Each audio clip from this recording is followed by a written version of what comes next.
श्री स्वामी समर्थ सप्तशती अध्याय 8. श्री गणेशाय नमः. ओम दत्त परब्रह्माय स्वाहा. श्री ब्रह्मचैतन्य गोंदवलेकर महाराज 9वे वर्षी घेता आशीर्वाद समर्थांचा. रामकृष्ण परमहंस स्वामी दर्शन देती त्यास. ब्रह्मचारी लोकनाथास सिद्धपदी बैसविले. विष्णुबुवा ब्रह्मचारी वृत्ती ब्रह्मपद तदाकारी. श्री समर्थ लीलाधारी नाना लीला करी तिथे. काळबुवा पुण्यात. साटम सावंतवाडीत. रांगोळी महाराज वेंगुर्ल्यात. ऐसे शिष्य तयांचे हो. ताजुद्दीन बाबा नागपुरात. साईबाबा शिर्डीत. सीताराम बाबा खर्डीत. ऐसे शिष्य तयांचे हो. ऐसा स्वामी समर्थ सदैव राही लीला करीत. तयांचे चरित्र अद्भुत कोणी कैसे वर्णावे. गोविंदराव नामे भक्त असे व्याधीने पीडित. गाणगापुरी सेवा करीत होता पहा ते दवा. त्यासी दृष्टांत होत जावे अक्कलकोटात. स्वामी समर्थ श्री दत्त कलियुगी पहा अवतरले. ऐसा होई दृष्टांत मग येई अक्कलकोटात. कृपा स्वामींची होत व्याधी जाई निघून. या मल्हारराव गायकवाड बडोद्याचा राजा असत. श्री स्वामींशी विनवित यावे बडोद्यासी म्हणून. या स्वामी काही न बोलत राजा दान धर्म करीत.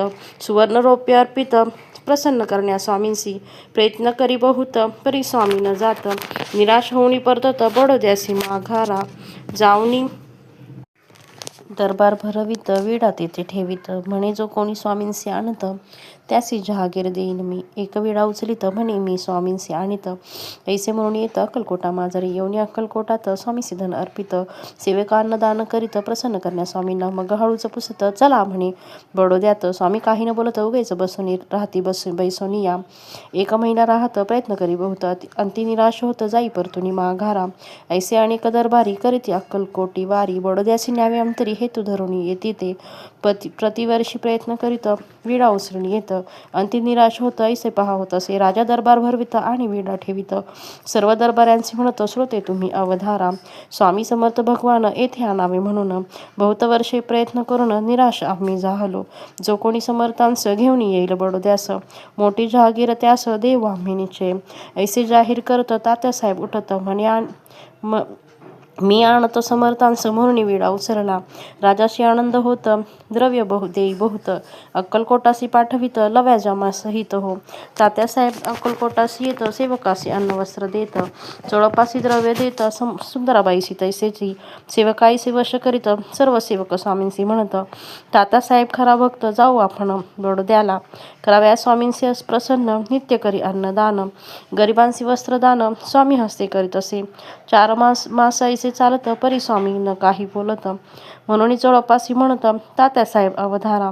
स्वामींसी घेऊन सांगात जर बडोद्यासी तुम्ही चलत. जहागिरी देईन तुम्हा प्रत 10,000 रुपयांची. ऐकून ऐसी मात चोळपासी लोभ सुटत येऊन स्वामी प्रत.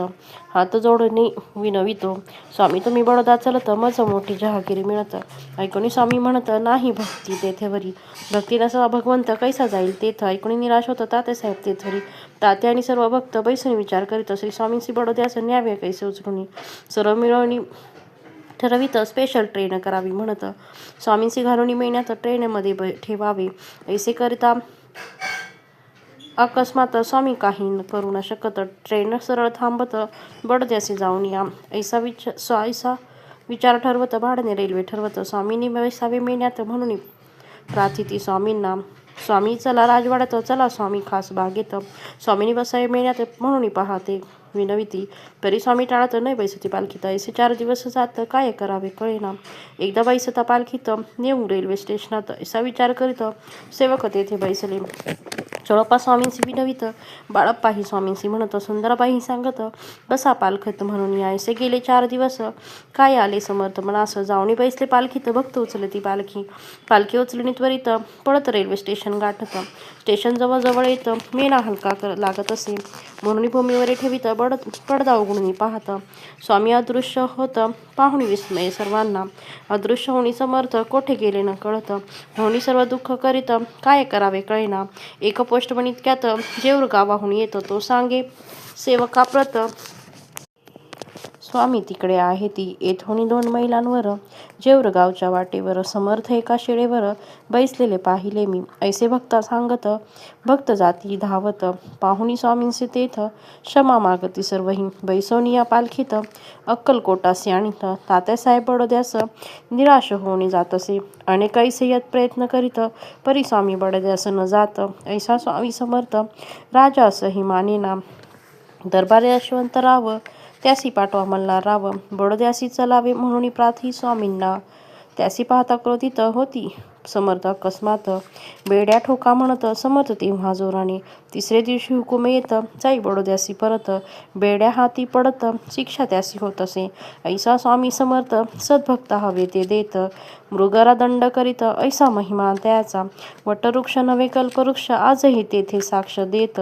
परब्रह्म दत्त प्रत्यक्ष अक्कलकोटी राहिला दत्तात्रयाच्या दर्शनार्थ एक साधू तप करीत दत्तात्रयाशी सांगत अक्कलकोटात आहे मी ऐसा आदेश होता प्राप्त साधू निघाला चालत बहुत प्रवास करीत अक्कलकोटी पोचला येता साधू दर्शनार्थ स्वामी उभे राहत 3 शिरे 6 हात दर्शन देती दयाला पूर्ण ब्रह्म दत्तात्रय ऐसे स्वामींचे स्वरूप होय साधू होई तन्मय पाहुणी लीला स्वामींची जन्मांध सूरदास भक्त होता द्वारकेत राहत श्री स्वामी समर्थ दर्शन देती तया लागी त्यासे दिव्य दृष्टी देत मीच कृष्ण पाहुणी सांगत सदेहाने सांप्रत अक्कलकोटी आहे मी घुऱ्या बुवा द्वारकेत दत्त दर्शनार्थ तप करीत स्वामी समर्थ दर्शन देत एके दिनी तया लागी मस्तकी वरद हस्त ठेवीत बुवा होती समाधीस्थ ऐसी लीला अद्भुत करीती समर्थ श्री स्वामी भुऱ्या बुवा गुजरातेत